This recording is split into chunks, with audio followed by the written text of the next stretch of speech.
Ben, final word to you. Well, I told a sort of bad story about a school, but I went to another school, which was a boys' public school, to give a talk, and the teachers it was a hotbed of levellers amongst the history teachers at this school, and this was at the height of the expenses scandal, and they were furious at what was going on, and they were sort of imbuing the sort of the children of high-earning people with these kind of ideals of kind of 17th century republicanism, filling them full of extracts from Cobbett as well from a later time.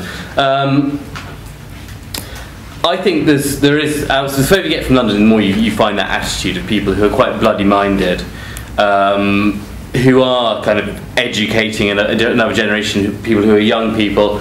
I think when the internet has its own Cobbett, and Cobbett did get to Parliament in the end, then it will have a kind of legitimacy. It will have a following, which is kind of in the traditions of British politics, of breaking through the kind of the layers of conservatism within the system, which prevents change happening. Because whenever changes happen, it has come a long time after the anger has subsided. It's come after a long process. Change does happen, but in our system it happens belatedly and after a lot of pressure has been exerted on it. So I've got my hope is to that extent that we will have the Cobbetts, the Thomas Paines of the future will emerge online. Thank you.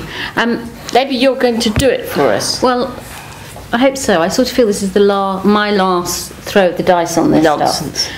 Oh, please don't say that. I mean, I do feel like at one point in my life, since leaving university, I had this very interesting, slightly frivolous job.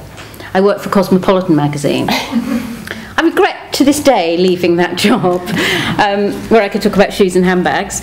However, nobody in the office knew who John Smith was when he died, so that was rather sad.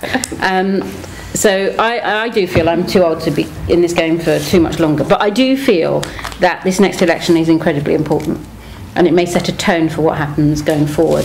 There are some leaflets on our campaign at the back, so please do get in touch. It just remains for me to ask everyone to say thank you to our speakers, and thank you all for coming tonight.